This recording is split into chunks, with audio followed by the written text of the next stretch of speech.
RCM का कारवां बढ़ता जा रहा आरसीएम का कारवां।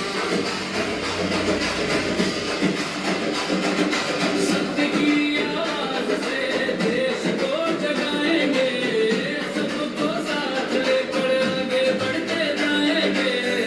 बढ़ चले राह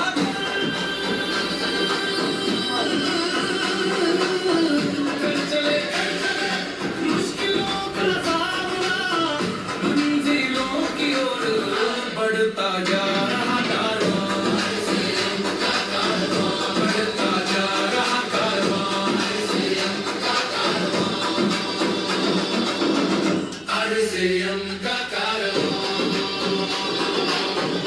आरसीएम का कारवां।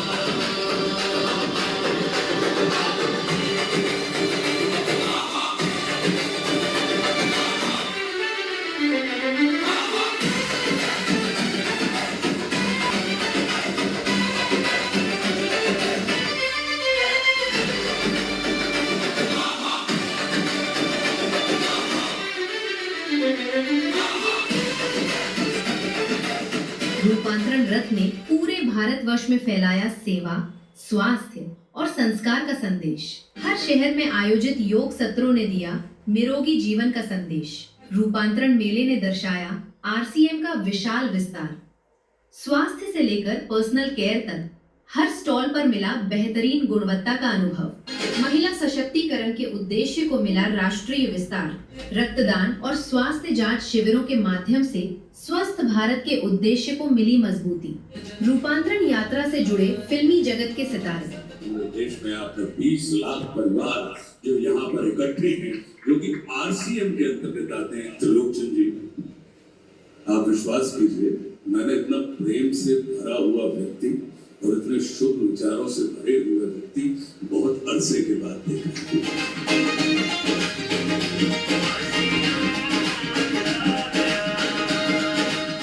आज राष्ट्र को आपके जैसे त्रिलोकचंद जी के जैसे व्यक्तियों की और राष्ट्र पुरुषों की आज भारत को आवश्यकता है।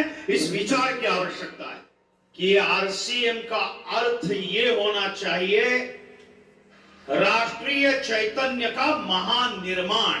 और आरसीएम का सारे परिवार को बहुत बहुत बधाई देना चाहता हूँ।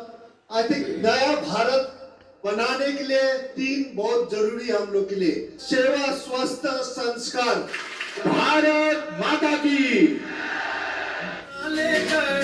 आरसीएम जो कार्य कर रहा है, जितने लोगों के घर में रोजगार पैदा हो रहा है, उसके लिए मैं आरसीएम का धन्यवाद देता हूं, क्योंकि आप विकसित भारत की आधारशिला में बहुत बड़ी भूमिका निभा रहे हो। दोस्तों, त्रिलोक सर, आपको बहुत बहुत धन्यवाद। जय आरसीएम। जय आरसीएम। कई विख्यात और राजनीतिक हस्तियों ने आरसीएम के कार्यों को सराहा। आज ऐसी संस्थाओं की बहुत आवश्यकता है, जरूरत है, जो लोगों के कार्य के लिए या लोगों की सेवा के लिए जागरूकता का निर्माण करना, उस कार्य में उनको सहयोग करना और उस कार्य को आगे बढ़ाना, ये आज हमारे लिए बहुत महत्वपूर्ण है। और मैं चाहता हूं कि पूरा हिंदुस्तान का एक परिवार आरसीएम बन जाए। और मैं बताना चाहता हूँ कि आज से मैं भी आरसीएम का एक सदस्य बनने जा रहा हूँ और इनका हर वो चीज मैं आज से अपनाने का काम करूंगा। खेत खलिहान तक तीसरी छावड़ा जी की सोच जानी चाहिए। एक संत महापुरुष की सोच गांव-गांव तक जाना चाहिए कि भारत 2047 में दुनिया के नेतृत्व करने वाला शक्तिशाली भारत, महाशक्तिशाली भारत बने।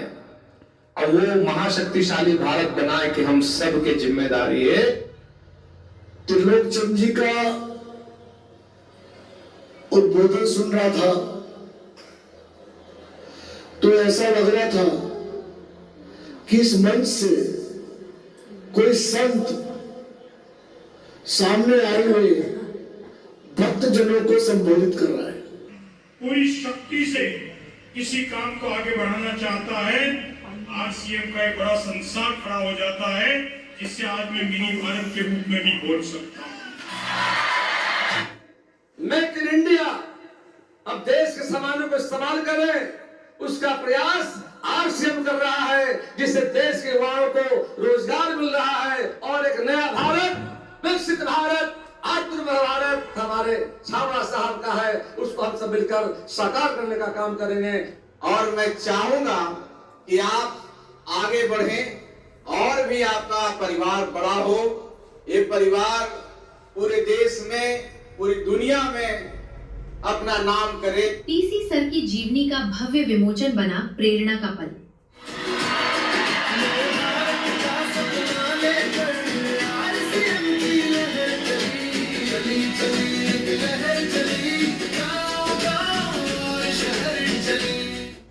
टीसी सर के दिव्य वचनों ने दी लोगों के जीवन को नई दिशा। तो आरसीएम ये कहता है कि अगर आपको अपनी जिंदगी में सर्व सुख चाहिए तो आप वह करो जो आरसीएम चाहता है, आपको वो सब कुछ मिलेगा। समाज में बहुत बड़े बदलाव की जरूरत है, एक क्रांति की जरूरत है, इंसानियत को इस धरती पर लाने की जरूरत है।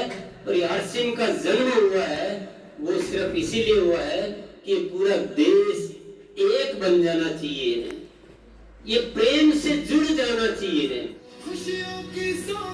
आरसीएम ईश्वर द्वारा सौंपा हुआ एक कार्य है, हमें एक जिम्मेदारी दी गई है कि हम आपको आरसीएम जैसा एक अभियान देते हैं, आप जाओ इस देश में कार्य करो और एक ऐसा भारत बनाओ जहाँ हो सिर्फ आपस में प्रेम, भाईचारा, स्नेह, समर्पण। रोशनी बन जाओ, अंधेरों को मिटाओ, आरसीएम के दीप बनकर नई दुनिया बनाओ। प्रियंका मैम और सौरभ सर की उपस्थिति ने बढ़ाया उत्साह। का संदेशा साथ लेकर आया, से जीत की आवाज निकली चली। हमारे देश को एक्चुअली में जो आरसीएम ने बेड़ा उठाया है नए भारत के निर्माण करने का, उसमें महिलाओं का पूरा पूरा योगदान मिलेगा। चली चली एक लहर चली, शुरुआत हो चुकी है। एक समय शायद आएगा जब ये कहा जाएगा कि यदि अगर किसी परिवार में समृद्धि, सुख और चैन और खुशी चाहिए तो वो एक आरसीएम परिवार है।